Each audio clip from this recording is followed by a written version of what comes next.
Bien-aimés, bonjour à tous.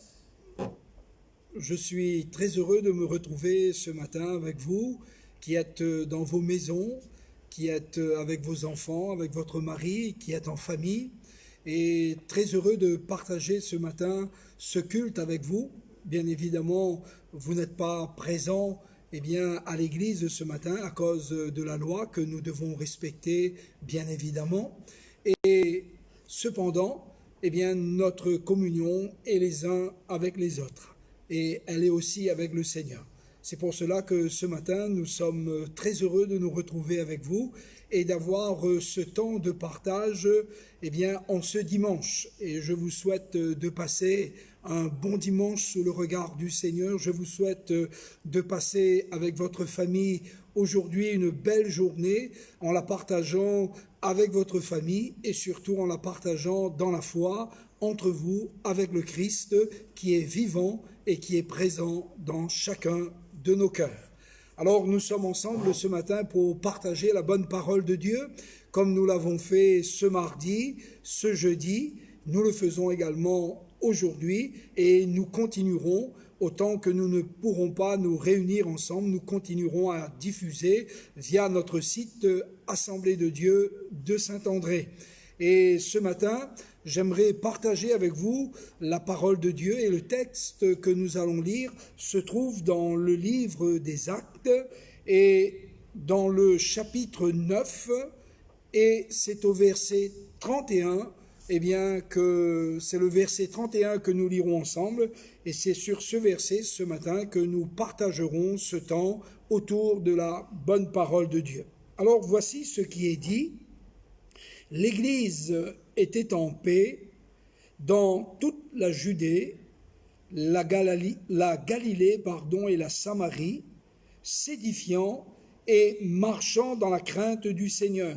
Et elle s'accroissait par l'assistance du Saint-Esprit. Amen.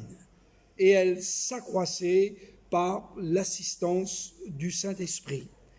Ici, il est question de l'Église. Vous savez que l'Église, c'est la maison de Dieu. Et elle n'est pas faite de pierre et de bois ou de tôle. Dieu n'habite pas dans des temples faits de main d'homme. Mais la Bible nous apprend, et l'Évangile tout particulièrement nous apprend, que le Christ vit dans nos cœurs par la foi. Et nous qui avons cru en Jésus, nous qui avons reçu Jésus comme notre Seigneur et comme notre Sauveur personnel, nous sommes les membres du corps de Christ qui est l'Église. Vous savez, la Bible dit que Christ a aimé l'Église et s'est livré lui-même pour elle. Vous trouverez cela dans l'épître de Paul aux Éphésiens au chapitre 5 et au verset 25. Et le Seigneur est plein d'affection pour tous ceux et toutes celles qui croient en lui. L'Église, ce sont ceux et celles qui ont répondu à l'appel de Dieu et qui vivent maintenant en étroite communion avec lui, qui s'est repenti de ses péchés et qui a accepté Jésus comme son Seigneur et comme son Sauveur personnel. Et à tout cela, nous pouvons dire sans l'ombre d'un doute, qu'ils sont l'Église, qui sont membres du corps de Christ qui est l'Église. Et vous pouvez être sûrs, chers amis, que le Seigneur vous aime. La Bible dit que Christ a aimé l'Église et s'est livré lui-même pour elle. Dans Matthieu au chapitre 16 et au verset 18, Jésus qui s'entretient avec Pierre, il dit « Je bâtirai mon Église et les portes du séjour des morts ne prévaudront point contre elle. » Donc l'Église, elle est victorieuse. L'Église, elle est triomphante. Quels que soient les temps, quelles que soient les difficultés qu'elle peut rencontrer ici-bas, elle sera toujours victorieuse, elle sera toujours glorieuse, parce que le Seigneur dit « Je bâtirai mon Église ». La Bible dit que l'Église était en paix. Il faut savoir aussi que l'Église, c'est celle que le Seigneur s'est acquise par son propre sang. Elle est à Dieu, elle est au Christ, elle est le corps de Christ, et elle ne peut être aucunement détruite. Elle ne peut être aucunement anéantie. L'Église, eh bien, c'est le Christ qui l'a acquise par son propre sang qu'il a versé à la croix. Paul disait à Timothée, afin que tu saches, si je tarde, comment il faut se conduire dans l'Église du Dieu vivant, qui est la colonne et l'appui de la vérité. Alors ce matin, bien évidemment, je m'adresse à vous, bien-aimés, qui êtes mes frères et mes sœurs dans la foi, mais je suis aussi conscient que je m'adresse à l'Église du Dieu vivant. Dans ces temps particuliers, l'Église a un rôle essentiel. Et notre rôle à nous, dans ces temps particuliers, c'est de prier, c'est de persévérer, c'est de demander à Dieu sa grâce par le moyen de la prière, par le moyen des supplications et avec des actions de grâce.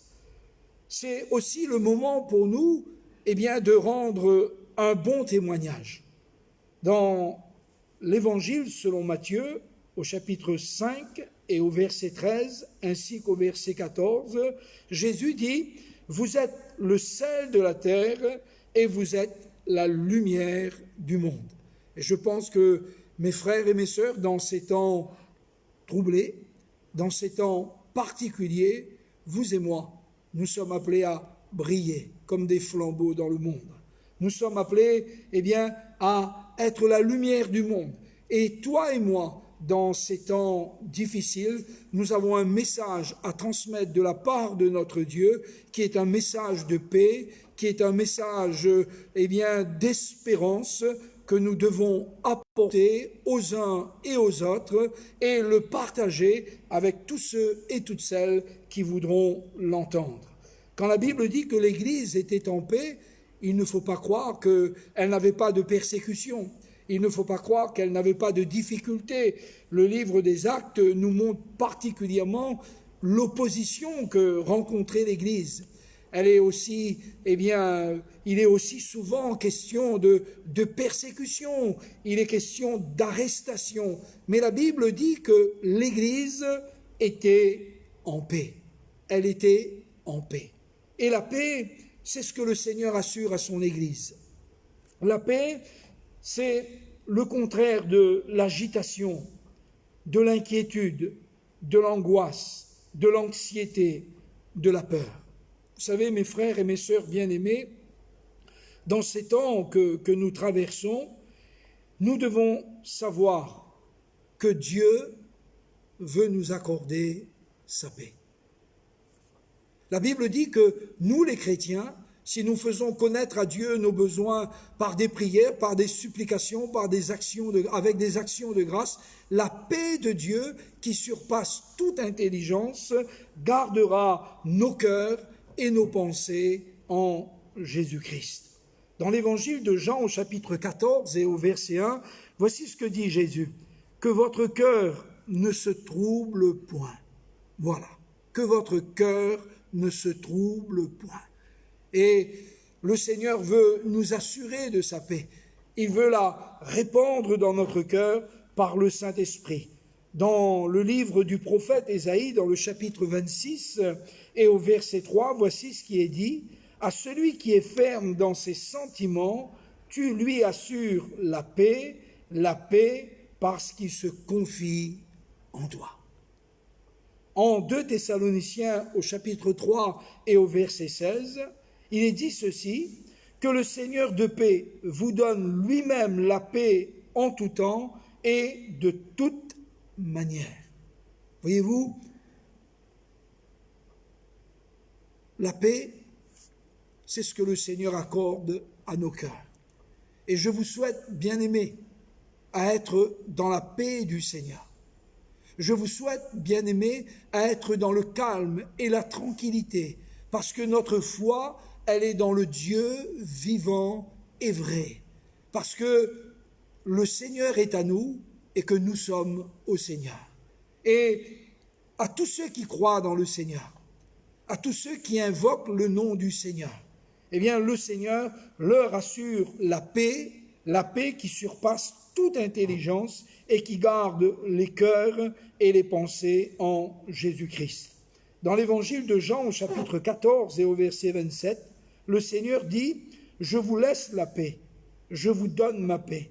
Je ne vous donne pas comme le monde donne, que votre cœur ne se trouble point et ne s'alarme point. » Bien sûr, les temps que nous vivons sont des temps particuliers et nous sentons bien qu'il y a de l'angoisse chez les nations, il y a de l'angoisse chez ceux qui nous dirigent, il y a de l'appréhension et cela est tout à fait compréhensible. Mais nous qui croyons, nous qui sommes citoyens des cieux, nous devons, à cause de l'espérance qui est dans notre cœur, eh bien nous devons continuer à vivre dans la paix, sans céder à la panique, sans céder à l'angoisse, sans céder à la frayeur. Et si nous voyons quelques-uns peut-être autour de nous s'inquiéter, s'alarmer, apportons-leur l'espérance de l'Évangile. Parlons-leur de ce Jésus qui donne la paix. Parlons-leur eh bien, de ce Seigneur qui nous assure sa paix et qui garde nos cœurs et nos pensées afin que nous ne soyons point dans l'agitation, afin que nous ne soyons point dans la contrariété, afin que nous ne soyons point eh bien, dans la peur, mais que nos cœurs et nos vies soient gardés dans la paix du Seigneur. Alors la Bible dit que l'Église était en paix d'une manière très large dans toute la Palestine. Voilà, la Judée, la Galilée, la Samarie, c'est un peu la grande Palestine de l'époque. Et chaque chrétien, chaque église, chaque regroupement de croyants dans les maisons, parce que souvent les églises étaient dans les maisons, eh bien, chacun de ces croyants, ils étaient dans la paix. Qui assure cette paix à ceux qui étaient en Galilée, en Samarie, en Judée? Qui assurait cette paix? Eh bien, seul est Seigneur. Et j'aimerais vous dire, bien-aimés, que je suis dans la paix. Et je crois que vous aussi, vous êtes dans la paix. Que le Seigneur assure la paix à toutes les églises de Dieu sur l'île de la Réunion. Que le Seigneur donne sa paix à tous ceux et à toutes celles qui croient en lui, qui se confient en lui. C'est le moment pour nous, bien-aimés, de lever nos têtes. C'est le moment pour nous de confesser l'espérance qui est, eh bien, la nôtre et de recevoir de la part de notre Dieu la paix qui surpasse toute intelligence. Que la paix soit dans le nord, que la paix soit dans l'est, que la paix soit dans l'ouest, que la paix soit dans le sud, que la paix de Dieu soit sur tous ceux qui invoquent le nom de notre Seigneur, leur Seigneur et le nôtre. Et la Bible dit que l'Église primitive, cette Église qui était dispersée, qui se réunissait dans les maisons, et peut-être que là, il y a quelque chose que Dieu nous amène à comprendre et à mettre en place à cause des événements eh bien, que nous rencontrons et peut-être des autres qui viendront demain et qui seront peut-être aussi un peu plus difficiles encore à vivre. Eh bien, l'Église, elle existe toujours. L'Église, elle est toujours vivante. L'Église, elle est toujours présente. Et n'oublie pas, mon frère et ma sœur, avec ton mari, avec tes enfants, avec ta famille, nous sommes l'Église du Dieu vivant, la colonne et l'appui de la vérité. Et que le Seigneur ce matin nous assure la paix. Et nous prierons tout à l'heure pour que la paix de Dieu soit répandue dans vos cœurs par le Saint-Esprit. La Bible dit que l'Église s'édifiait, elle s'édifiait. Et là, c'est de notre devoir à nous, en tant que chrétiens, en tant que croyants, de nous édifier. Et de nous édifier, nous dit la Bible, sur notre très sainte foi et de prier par le Saint-Esprit. Qu'est-ce que cela veut dire, s'édifier? Cela veut dire bâtir ensemble. Cela veut dire construire en utilisant plusieurs choses. Cela veut dire aussi bâtir un tout. S'édifier, c'est se construire spirituellement. Et bien aimés, je vous invite, vous qui m'écoutez, à vous édifier, à vous construire spirituellement chez vous, à lire et à méditer la parole de Dieu, à lire et à partager la parole de Dieu avec vos enfants, à lire et à instruire votre famille dans la parole de Dieu. S'édifier, c'est aussi prier. Et je vous invite dans ces temps, qui sont des temps où nous ne pouvons pas nous réunir, je vous invite à vous édifier, chers amis. Je vous invite aussi à prier. Je vous invite à vous tenir devant Dieu et à racheter le temps par la prière, par la méditation de la parole de Dieu. Je vous invite chez vous, bien-aimés, à vivre puissamment votre culte de famille. Je vous invite à chanter des cantiques avec vos enfants et ainsi exprimer votre foi et vous édifier. Attention, attention. Les temps que nous vivons nous apprend une chose, c'est que si nous ne nous édifions pas nous-mêmes, nous ne pouvons pas vivre notre vie chrétienne par la procuration. Ce n'est pas possible. Nous ne pouvons pas vivre notre vie de croyant en comptant sur les autres. Nous ne pouvons pas vivre notre vie d'enfant de Dieu en comptant sur l'Église, le mardi, le jeudi, le dimanche matin. Si ce sont là nos seuls moments d'édification, dans ces temps que nous vivons, nous risquons d'être troublés. Nous risquons d'être dans l'inquiétude. Nous risquons d'être légers. C'est pourquoi les temps que nous vivons nous apprend une chose. Nous apprend que notre vie, elle doit être construite. Nous devons construire notre vie. Nous devons nous édifier sur notre très sainte foi, nous dit Jude dans son épître, et nous devons prier par le Saint-Esprit. Et cela est important. Et l'Église de Dieu, elle a besoin de s'édifier.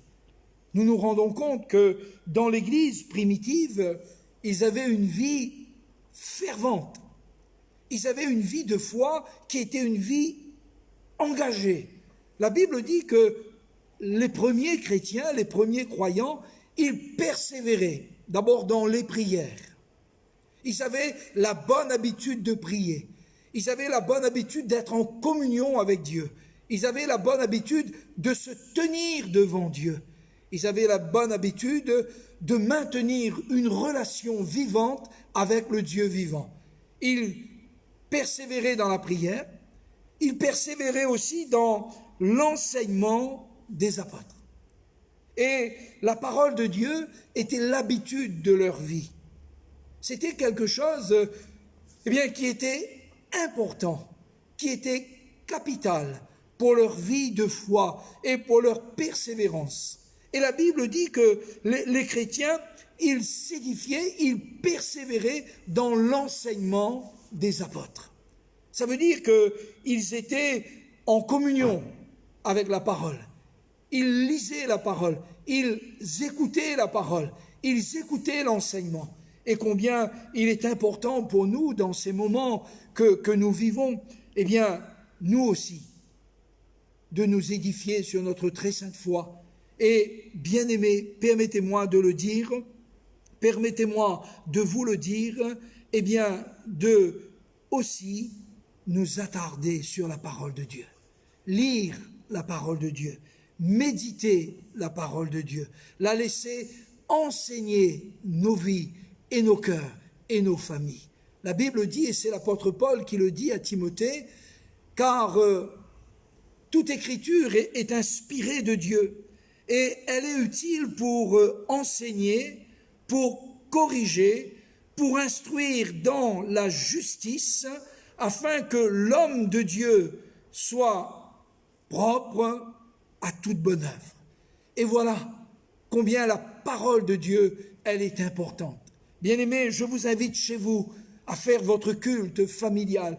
Je vous invite à lire pour vous-même et pour vos enfants la parole de Dieu. Et je vous invite, bien-aimés, à vous attarder à la méditation de la parole de Dieu. Alors, l'édification, c'est la construction. Et si nous sommes sauvés par grâce, par le moyen de la foi, nous dit la Bible, si cela ne vient pas de nous, mais c'est le don de Dieu, eh bien, notre édification, elle dépend de nous. C'est pourquoi, bien-aimés, je vous fais un appel solennel dans ces temps que nous vivons pour que vous vous édifiez sur votre très sainte foi. La Bible dit aussi qu'il persévérait dans la fraction du pain, dans les prières, dans l'enseignement des apôtres, et dans le livre des Actes, nous voyons qu'il persévérait aussi dans la communion fraternelle.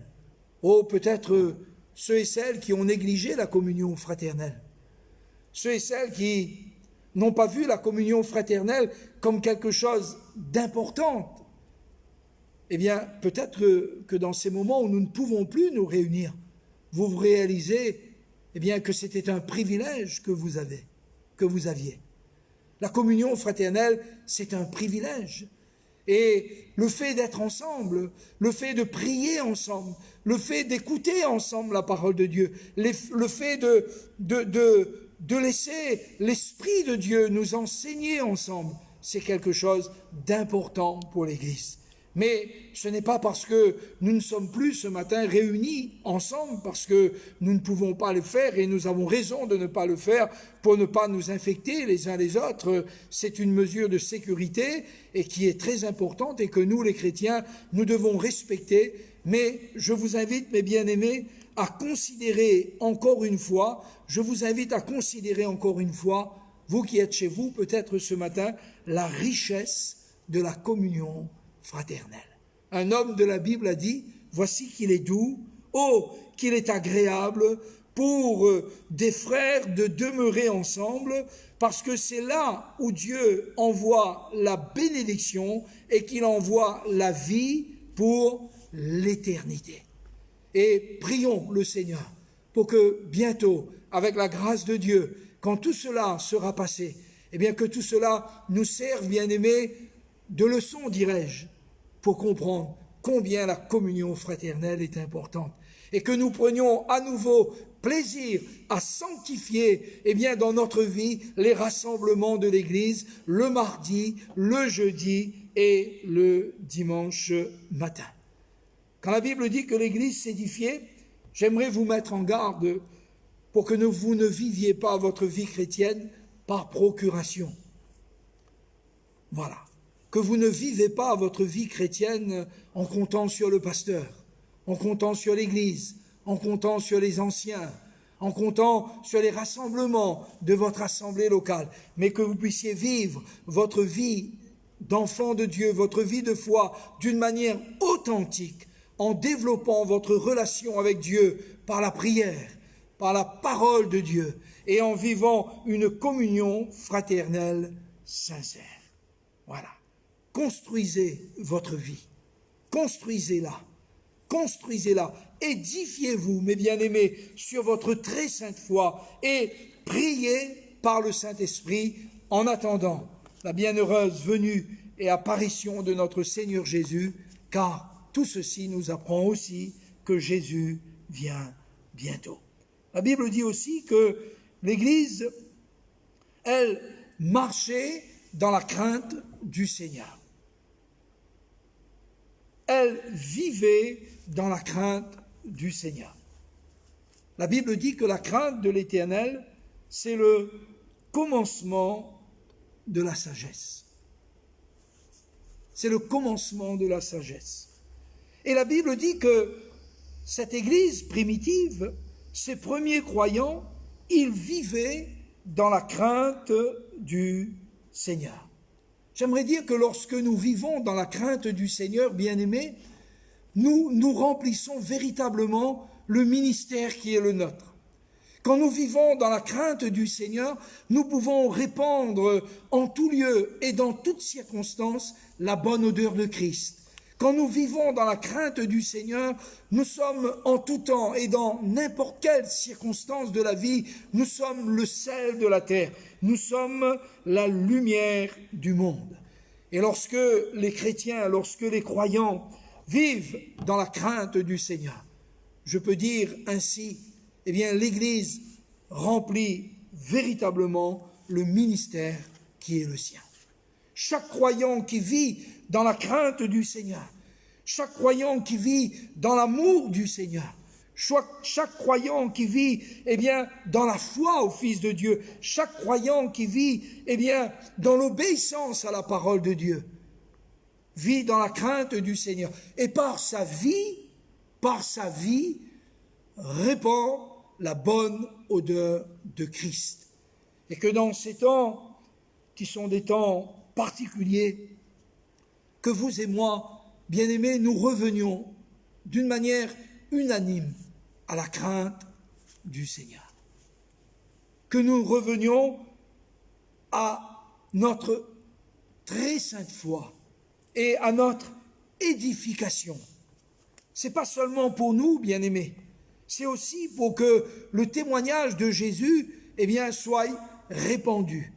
Je suis de ceux qui disent et qui vivent et qui croient que l'Évangile se transmet par le bon témoignage de la vie de ceux et de celles qui ont rencontré le Seigneur.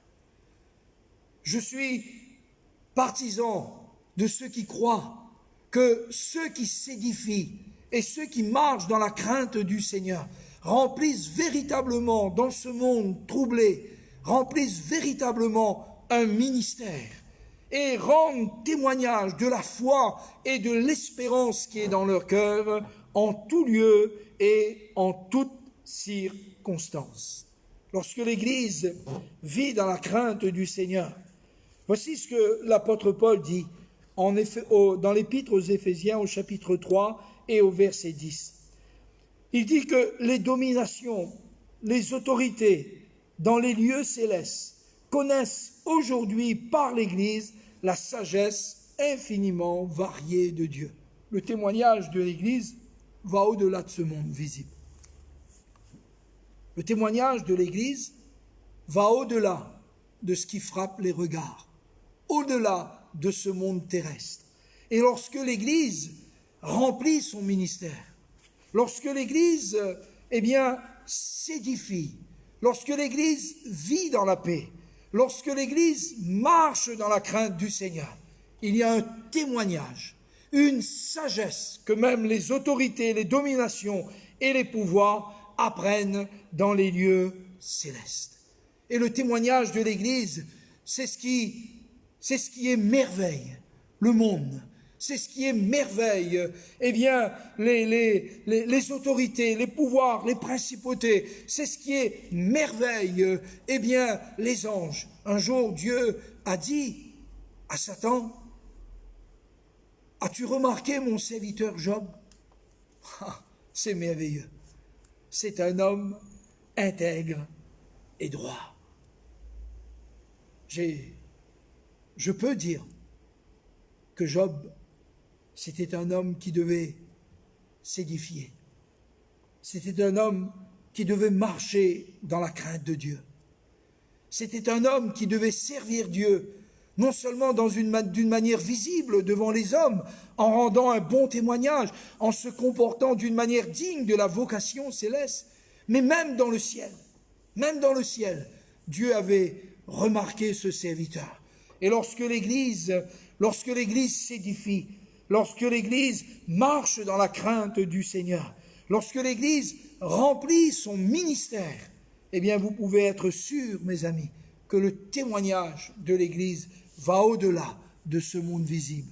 Et elle est à la gloire de Dieu, elle est à la louange de Dieu, parce qu'elle vit dans la crainte du Seigneur.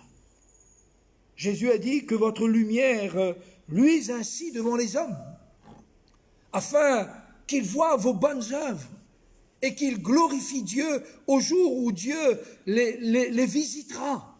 Hélas, chaque fois qu'il y a eu un mauvais témoignage, Chaque fois qu'il y a eu quelque chose qui a touché au témoignage de l'Église, à la bonne réputation de l'Église, ça a été quelque chose de grave, je vous le dis.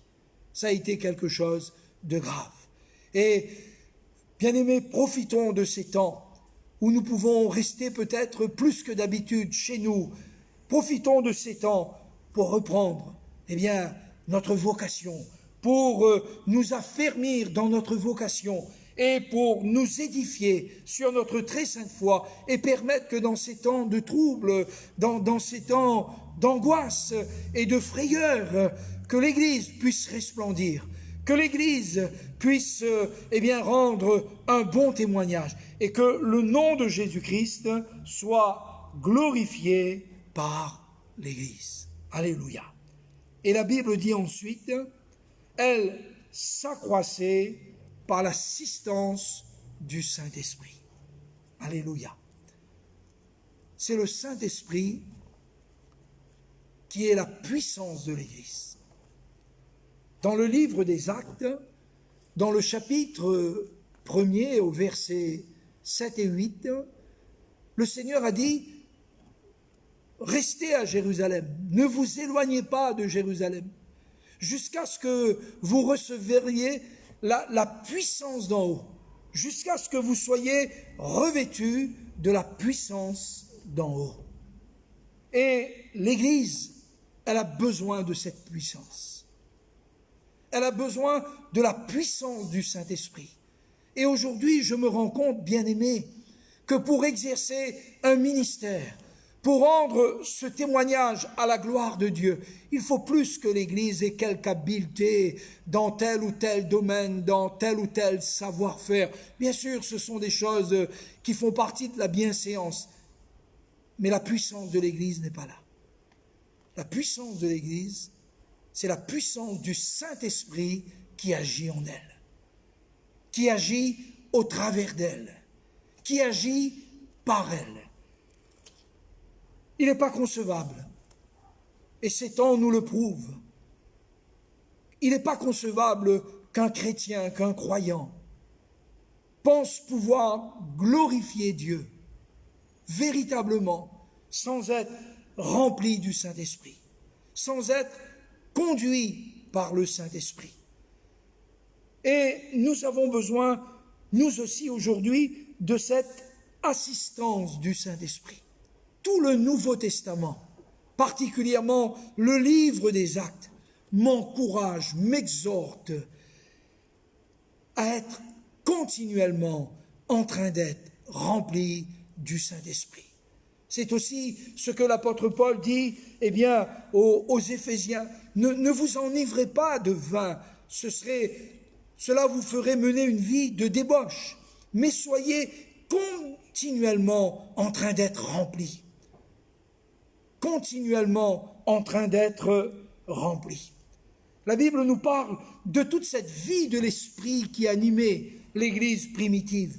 La Bible nous parle de toute la puissance du Saint-Esprit qui animait ces prédicateurs, ces apôtres, des gens ensuite qui sont venus à leur suite, les pères de l'Église, des hommes comme Philippe, comme Étienne, des hommes qui étaient remarquablement remplis du Saint-Esprit. Et bien aimés, je vous invite dans ces temps particuliers, je vous invite à être remplis du Saint-Esprit. Dans le livre aux Galates, dans l'épître de Paul aux Galates, au chapitre 5 et au verset 22, l'apôtre Paul va mettre en contraste les œuvres de la chair et le fruit de l'esprit. Alors cela me fait dire que si cette Église s'accroissait par l'assistance, cela veut certainement dire qu'aussi que chaque croyant portait du fruit. Et quel fruit? Le fruit de l'esprit. Car le fruit de l'esprit, dira l'apôtre Paul, eh bien, en Galates 5, 22, vous le savez, eh bien, il est question de cette abondance, de l'amour, de la joie, de la paix, de la patience, de la bonté, de la bienveillance, de la douceur, de la fidélité, de la maîtrise de soi. Il est question de toute cette abondance généreuse de la part du Seigneur déversée dans le cœur des croyants. Et aujourd'hui, plus que hier, nous avons besoin de la puissance du Saint-Esprit. Nous avons besoin que dans nos vies personnellement, dans nos cœurs personnellement, eh bien, par le Saint-Esprit, il y ait du fruit. Il y ait du fruit en abondance dans notre vie. Et comment notre vie sera abondante? Eh bien, comment notre vie sera pleine de fruits? C'est lorsque la personne du Saint-Esprit habitera en nous. C'est lorsque la personne du Saint-Esprit nous remplira. C'est lorsque la personne du Saint-Esprit, eh bien, sera chérie dans notre cœur. L'apôtre dit que nous devons non seulement vivre par l'Esprit, mais nous devons aussi marcher par l'Esprit. Je crois que s'il y avait l'assistance du Saint-Esprit, eh bien, dans l'Église primitive, cela veut dire que chaque croyant, d'une manière individuelle, personnelle, portait du fruit. Et quel fruit portait-il? Le fruit de l'Esprit. Voilà. Je vous invite à considérer cela, bien-aimés, en Galates 5, 22. Voilà. La vie chrétienne, ce n'est pas une vie d'imitation du monde. La vie chrétienne, ce n'est pas une vie qui est communiquée ou qui vient de la terre. La vie chrétienne, la vie éternelle, c'est la vie de Dieu. C'est la vie du Christ. C'est la vie qui est répandue dans nos cœurs par le Saint-Esprit. Elle n'est pas une vie d'imitation, elle n'est pas une vie de confusion, elle est une vie abondante. Jésus a dit, si quelqu'un, eh bien, croit en moi, il a dit, des fleuves d'eau vive jailliront de son sein. Et il dit cela, nous dit la Bible, de l'esprit que devaient recevoir ceux qui croiraient en lui. Vous qui n'êtes peut-être pas encore baptisés du Saint-Esprit, eh bien, je vous invite, chers amis, à profiter de ces moments et à rechercher la plénitude et à rechercher le baptême dans le Saint-Esprit. Si cette Église s'accroissait par l'assistance, eh bien, je me permets de dire que dans la vie de chacun de ces croyants, il devait y avoir une abondance de fruits, eh bien, par l'Esprit de Dieu qui les remplissait. Dans la vie de l'Esprit, nous avons aussi les dons de l'Esprit, comme il est question dans 1 Corinthiens 12. Et combien dans ces moments, nous avons besoin de cette abondance, de ces dons de l'Esprit.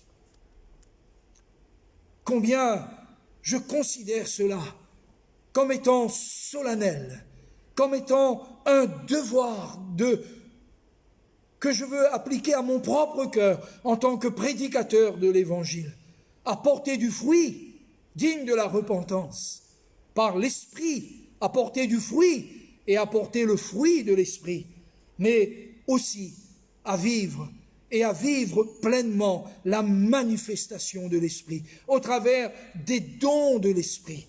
Et l'apôtre Paul dit aux Corinthiens, vous ne devez pas être dans l'ignorance.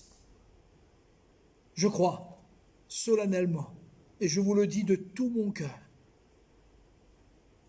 que personne ne s'abuse lui-même en se trompant par de faux raisonnements, mais soyons remplis du Saint-Esprit. Et nous voyons que l'Esprit de Dieu était vraiment à l'œuvre. Nous voyons qu'il y avait toutes sortes de manifestations, des paroles de sagesse, de connaissance, des dons de foi, de guérison, de miracles, les dons du discernement. Eh bien, des esprits étaient vraiment communiqués à l'Église primitive. C'était vraiment une vie abondante. Lorsque les chrétiens étaient réunis ensemble, la Bible dit qu'ils s'attendaient les uns aux autres. Ils s'attendaient à la manifestation de l'Esprit. Ils ne venaient pas à un spectacle. Il ne venait pas assister à une chorale, à un show. Il ne venait pas seulement écouter d'une manière désinvolte, l'enseignement des apôtres. Il ne venait pas par habitude, par coutume ou par tradition. Il venait parce qu'ils étaient conscients que lorsqu'ils étaient ensemble, l'Esprit se mouvait au milieu d'eux. L'Esprit agissait au milieu d'eux. Et le livre des Actes est un merveilleux témoignage à la puissance du Saint-Esprit, à la vie de l'Esprit, à la manifestation de l'Esprit. Chaque fois qu'il est question dans le livre des Actes de choses glorieuses. Alors Paul rempli du Saint-Esprit, alors Pierre rempli du Saint-Esprit, alors l'Église, fut renouvelée dans la plénitude du Saint-Esprit. Oh bien-aimés, il y a 3 choses qui deviennent essentielles et qui nous sont rappelées dans les temps que nous vivons. L'importance de nous édifier, de prier, de lire la parole de Dieu, d'être dans la communion fraternelle. L'important de marcher d'une manière digne de la vocation céleste qui nous a été adressée. Et l'important pour nous d'être remplis du Saint-Esprit. La meilleure manière pour nous de vaincre la chair, Paul le dit en Galates 5,16. Paul dit « Je dis donc ». Et j'aime beaucoup lorsque Paul dit « Je dis donc », parce que ce n'est pas une connaissance intellectuelle, c'est la réalité d'une vie qu'il partage. Ce n'est même pas un enseignement qu'il aurait appris, c'est la réalité d'une vie qu'il partage.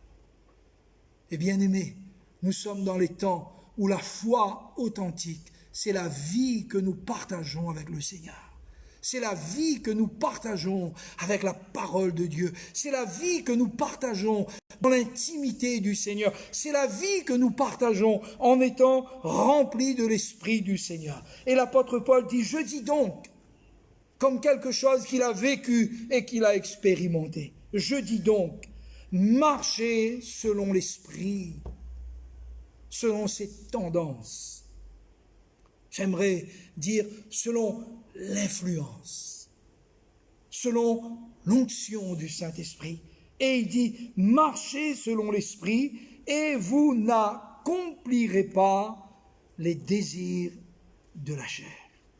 N'oublions pas, et Dieu nous rappelle, peut-être dans ces temps tout particulièrement, que la puissance de l'Église n'était pas dans ses bâtisses, que la puissance de l'Église n'était pas dans son organisation seulement, que la puissance de l'Église n'était pas quelque chose qui était selon le monde, mais que la puissance de l'Église, c'était la puissance du Saint-Esprit qui agissait au milieu d'elle, en elle et avec elle. Et c'est pourquoi la Bible dit que l'Église s'accroissait par l'assistance du Saint-Esprit. Mais bien aimés, dans ce partage de ce matin, je reviens à l'essentiel. Un jour, quelqu'un a dit, l'essentiel, c'est de faire de l'essentiel l'essentiel. Les temps qui viennent vont être des temps particuliers. Et pour nous, chrétiens, nous savons que cette panique, ces angoisses, tout ce qui se passe actuellement et qui touche maintenant presque le monde entier, nous apprend une chose. Nous apprend que la parole de Dieu, c'est la vérité. Nous apprend que la parole de Dieu, c'est la vérité. Nous apprend que ce qu'ont dit les prophètes, que ce qu'a dit Jésus, c'est la vérité. Et nous apprend aujourd'hui, à vous et à moi, à revenir d'une manière authentique et véritable au livre. Qu'est-il écrit? Que lis-tu?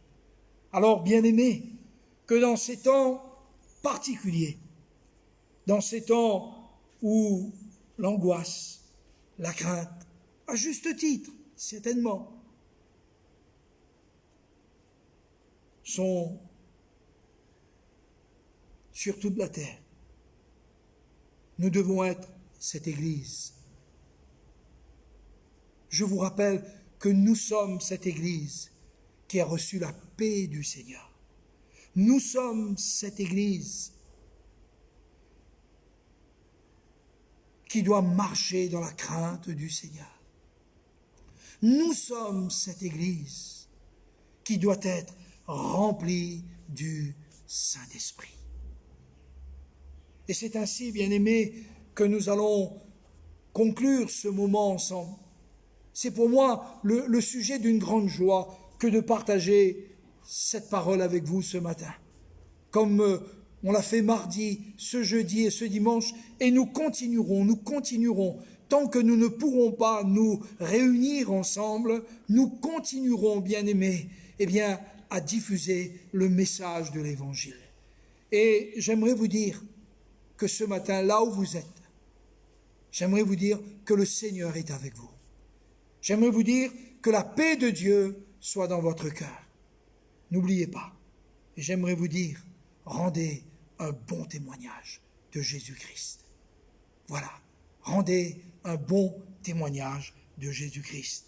Et par-dessus tout, par-dessus toute chose, mes bien-aimés, par-dessus toute chose, soyez remplis du Saint-Esprit. Amen. Par-dessus toute chose, mes bien-aimés, soyez remplis du Saint-Esprit, et vous verrez que même dans ces temps troublés, que va-t-il se passer? Le Seigneur va rajouter à l'Église ceux qui sont sauvés. Et le Seigneur va rajouter à l'Église ceux qui sont sauvés. J'aimerais prier quelques instants avec vous, bien-aimés, et recommander chacun d'entre vous à la grâce de Dieu. Et ainsi, avant de nous séparer, je partagerai aussi quelques annonces pour notre Église locale, tout particulièrement, mais elles ont un bon sens, donc elles peuvent aussi s'étendre à tous. Prions quelques instants ensemble. Louons le Seigneur ensemble, bien-aimés. Père Céleste, nous voulons te dire merci. Merci parce que ta parole nous fortifie. Merci parce que ta parole nous remplit. Merci parce que ta parole nous donne une espérance vivante et glorieuse. Et nous voulons te remercier, Seigneur, de ce que tu nous as aimés, de ce que tu nous as rachetés, de notre vaine manière de vivre, et de ce que tu nous as donné un héritage avec les saints, dans la lumière. Et nous voulons te prier ensemble, nous voulons te louer ensemble, là où sont mes frères et mes sœurs ce matin, tous ceux qui écoutent, tous ceux qui prient. Nous voulons, Seigneur, que notre louange soit comme un parfum devant ta face. Et nous voulons que ton nom soit exalté, Jésus, au travers ce matin de notre louange, de notre adoration, au travers de la méditation de ta parole, au travers de cette vie abondante que tu nous donnes. Seigneur, que ton nom soit glorifié ce matin. Je te prie pour mes frères et mes sœurs, pour tous ceux et toutes celles qui peut-être seraient chez eux seuls, fortifie-les, que le Saint-Esprit les remplisse et que la puissance de Dieu soit déversée abondamment dans leur cœur et dans leur vie, dans le nom de Jésus. Nous te rendons gloire, Seigneur, et nous te disons merci pour tout ce que tu feras. En ce jour, Seigneur, en ce jour, nous te louons, en ce jour, nous t'adorons, en ce jour, nous t'exaltons, notre Père qui est dans le ciel, dans le nom merveilleux de Jésus. Et nous prions pour que ta paix soit répandue dans nos cœurs par le Saint-Esprit. Bénis ton peuple, bénis ton Église, bénis ta maison. Père, au nom de Jésus, nous te le demandons et nous te disons merci Seigneur. Amen. Voilà, bien-aimés, ainsi s'achève pour chacun de vous et de nous, et tout particulièrement pour les chrétiens de l'Église de Saint-André, ce moment de partage pour tous ceux et toutes celles qui vont partager cette vidéo. Alors, j'aimerais rappeler quelques règles de bon sens. Tout d'abord, vous rappelez, mes bien-aimés, que nous devons respecter la loi. Il est important que nous respections la loi et que nous facilitons ainsi le bon sens, la bienséance, en étant nous-mêmes soumis aux autorités. Donc, pas de folie, pas de foi qui manquerait de sagesse. Évitons de nous embrasser, évitons de nous serrer la main. Saluons-nous affectueusement les uns et les autres dans le nom de Jésus. Il en va du bon sens et il en va de notre victoire aussi ensemble pour notre île de la Réunion sur ce virus. Donc, respectons et soyons prudents et respectons tout ce qui est mis en place pour, d'une manière, eh bien, qui rejoint le bon sens, et respectons tout cela. Voilà. Pour toutes les informations, alors peut-être que quelqu'un a une information. Nous fonctionnons en assemblée. Je comprends que beaucoup de chrétiens doivent se poser des questions, mais comment on va faire pour ceci, comment on va faire pour cela? Tout d'abord, j'aimerais vous dire, ne vous inquiétez pas. Si vous avez besoin d'une information, je vous transmets et où je vous rappelle les coordonnées téléphoniques de chacun de vos pasteurs. D'abord, le pasteur Cédric Kotaya, c'est le 06 92 14 58 09. Je le répète, 06 92 14 58 09. Le pasteur Van der Straten David, le 06 92 48 29 24. Je le répète, 06 92 48 29 24. Payette Jean-Michel, le pasteur Payette Jean-Michel, 06 92 42 42 26. Je le répète, 42 42 26. Et moi-même, donc le pasteur Daniel Técher, 06 92 68 25 04. Nous sommes à votre disposition pour tout renseignement. Peut-être que nous ne pourrons pas nous rendre chez vous pour prier avec vous, mais nous le ferons par téléphone. Voilà, n'hésitez pas à nous appeler. Et si quelqu'un ne sait pas comment l'Église fonctionne un peu dans cette période difficile, ne vous inquiétez pas, appelez-nous et nous vous donnerons les renseignements dont vous avez besoin. Voilà. Chers amis, nous arrivons à la fin de notre temps de partage et combien c'est pour nous une joie. Ce matin, je suis dans notre lieu de culte et il me semble voir chacun de ceux qui sont assis. Alors, d'une manière pleine d'humour, je salue tous ceux qui sont présents en esprit avec moi. Hein. Il me semble voir Guy, il me semble voir Marc, Lucie, il me semble voir le frère Jackie, il me semble voir les frères à la technique, il me semble voir ceux qui sont au fond, notre sœur Brigitte et tous les autres. Tous ceux qui font partie de l'église locale de Saint-André, je vous salue bien chaleureusement et bien fraternellement et affectueusement en pensée. Je vous embrasse tous dans l'affection du Seigneur. Que Dieu vous bénisse sans vous embrasser véritablement, mais c'est dans l'affection du Seigneur que je vous dis cela. Que Dieu vous bénisse, qu'il vous encourage et vous avez peut-être été nombreux à écouter cette vidéo. En tout cas, vous pouvez la diffuser, vous pouvez la partager. Tout ce que nous avons dit est censé, c'est écrit. Nos informations sont là pour confirmer à nous, chrétiens, notre bon sens et notre sagesse. Que Dieu vous bénisse et que sa paix soit dans votre cœur. Nous nous donnons rendez-vous mardi soir pour le moment de prière. À bientôt, bon dimanche et louons le Seigneur ensemble.